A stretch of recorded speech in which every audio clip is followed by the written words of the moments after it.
Hello friends. आज का dictation आनंद मासिक पत्रिका अंक 11 से लिया गया है, जो कि 3 स्पीड 80 शब्द प्रति मिनट, 90 शब्द प्रति मिनट, 100 शब्द प्रति मिनट की गति से डाला जाएगा। इसके अलावा आपको टेलीग्राम की लिंक नीचे डिस्क्रिप्शन बॉक्स में मिल जाएगी। इसके अलावा आपको अनेक प्रकार की प्लेलिस्ट की लिंक भी नीचे डिस्क्रिप्शन बॉक्स में मिल जाएगी, जैसे कि रामधारी गुप्ता खंड 1, रामधारी गुप्ता खंड 2, newspaper dictations, 10 minute non stop dictations, free practice batch dictation, previous year में एग्ज़ाम में बोले गए डिक्टेशन, साथ ही कठिन शब्दों की आउटलाइन वाले शॉर्ट्स भी मिल जाएंगे। और अगर आपको हमारा यह प्रयास पसंद आता है तो वीडियो को लाइक ज़रूर करें, इससे हमारा मनोबल बढ़ता है। तो ज़्यादा समय ना लेते हुए डिक्टेशन स्टार्ट करते हैं 5 सेकंड के बाद।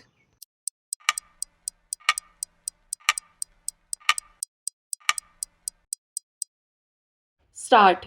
महोदय, गत दिवस भारतीय उद्योग परिसंघ का वार्षिक अधिवेशन दिल्ली में हुआ, जिसमें प्रधानमंत्री ने ओजपूर्ण भाषण देते हुए 7 से 8% की वृद्धि दर प्राप्त करने तथा अगले 2 वर्षों में भारत को विश्व की एक महत्वपूर्ण शक्ति के रूप में उभारने का संकल्प व्यक्त किया तथा इसके लिए एक कार्य योजना भी प्रस्तुत की।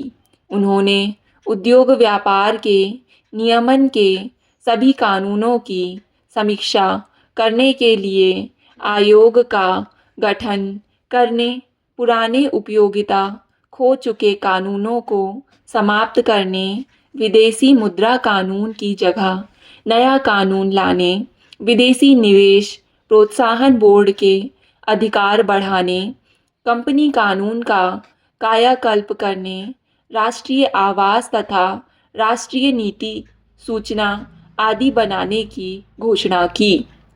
प्रधानमंत्री ने कहा कि घरेलू उद्योगों के बारे में कोई भी सरकारी आदेश व्यापक विचार विमर्श के बाद ही जारी किया जाएगा।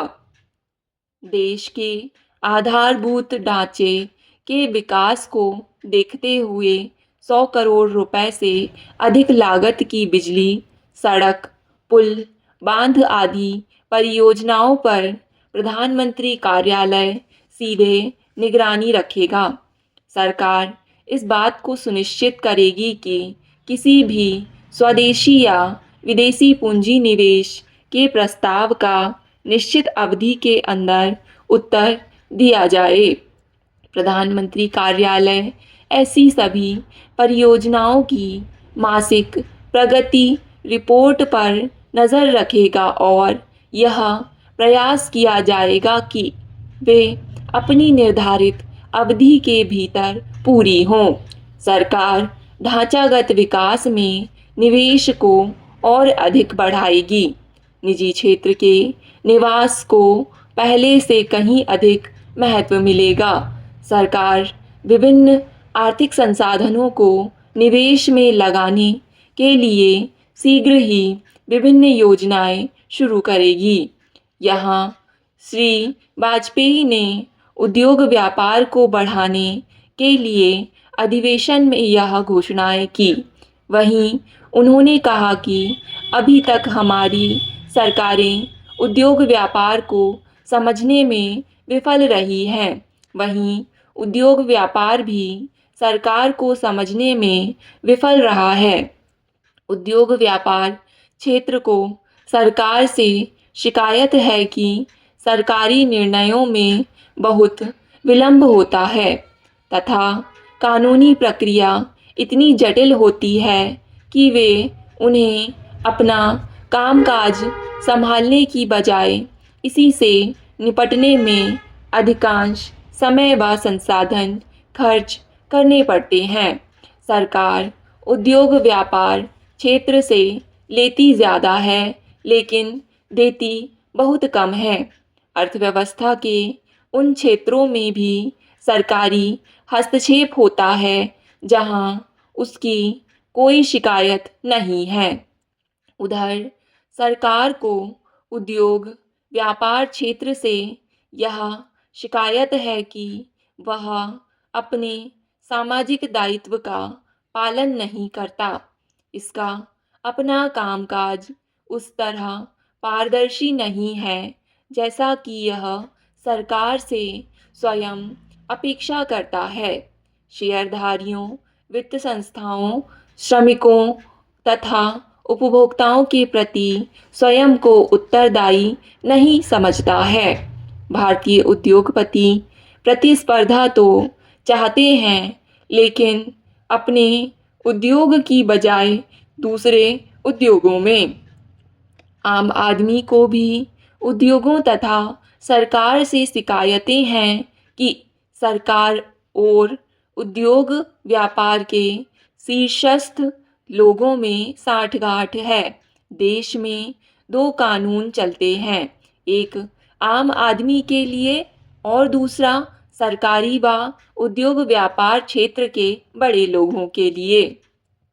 महोदय, पिछले कुछ वर्षों में सरकार द्वारा अपनाई गई आर्थिक उदारीकरण की नीति से भारतीय उद्योग जगत में आत्मविश्वास बढ़ रहा है। भारतीय उद्योगों के महासंघ के वार्षिक अधिवेशनों में यह बात दृष्टिगोचर होती रही है। यह सही है कि पिछले वर्षों में देश में राजनीतिक अस्थिरता के कारण 3 वर्षों में उनके अधिवेशन को 3 प्रधानमंत्रियों ने संबोधित किया। इस संस्थान ने पूर्व वित्त मंत्रियों डॉक्टर मनमोहन सिंह व पी चिदम्बरम को भी अपने अधिवेशनों में आमंत्रित कर उनसे अर्थव्यवस्था से संबंधित सरकारी नीतियों पर विचार विमर्श किया। वहीं उद्योगी व्यापार के समक्ष आने वाली समस्याओं को उनके सामने रखा। इस वर्ष के वार्षिक अधिवेशन में प्रधानमंत्री, वित्त मंत्री, कांग्रेस अध्यक्ष तथा पूर्वी प्रधानमंत्री आमंत्रित थे। इस प्रकार सरकार विभिन्न राजनीतिक दलों तथा औद्योगिक क्षेत्र के मध्य दूरियां कम हुई और इन्हें आमने सामने संवाद का अवसर मिला। देश के उद्योगों को पिछले कई दशकों तक जिस लाइसेंस राज, रिश्वत तथा लाल फीताशाही के कारण भारी कठिनाइयों के दौर से गुजरना पड़ा, उसमें अब काफ़ी परिवर्तन आ रहा है। अधिवेशन में एक महत्वपूर्ण बात कांग्रेस अध्यक्ष द्वारा भाग लेना तथा उनके द्वारा दिया गया भाषण था। उनका देश के उद्योग, देश के शीर्षस्थ लोगों से पहली बार इस प्रकार आमना सामना हुआ और उन्होंने बड़ी सूझबूझ का परिचय देते हुए अपने भाषण में कहा कि कांग्रेस सरकार को आर्थिक सुधार कार्यक्रमों में रचनात्मक सहयोग देने के लिए तैयार है। देश की आर्थिक उन्नति के लिए अगर कानूनों में बदलाव की आवश्यकता पड़ती है तो उनकी पार्टी संसद में उसका समर्थन करेगी। कांग्रेस ने भी अपने चुनाव घोषणा पत्र में सभी क्षेत्रों के संतुलित विकास के लिए 7 से 8% विकास दर का लक्ष्य रखा है। श्री गुजराल ने भी इस अवसर पर कहा कि देश में गठबंधन सरकारों का दौर चल रहा है और भारत में ये सरकारें स्थायित्व लाएंगी। इस स्थिति से चिंतित होने की आवश्यकता नहीं है, क्योंकि विश्व के अनेक देशों में मिलीजुली सरकारों का प्रयोग सफल रहा है। उन्होंने कहा कि भारत अपने प्रतिरक्षा तथा आर्थिक क्षेत्र में सक्षम है। वित्त मंत्री ने कहा कि सरकार का लक्ष्य कर वृद्धि नहीं बल्कि करों की वसूली में वृद्धि का है। उन्होंने कहा कि करों की वसूली के लिए बजट में कड़े प्रावधान किए जाएंगे। आज छोटे बड़े उद्योग देश की अर्थव्यवस्था की रीढ़ की हड्डी हैं।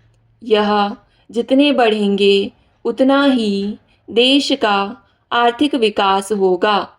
निर्यात व्यापार बढ़ने के साथ साथ रोजगार के भी अवसर बढ़ेंगे, जहां सरकार को इस क्षेत्र के विकास में अपना सहयोग प्रदान करना चाहिए।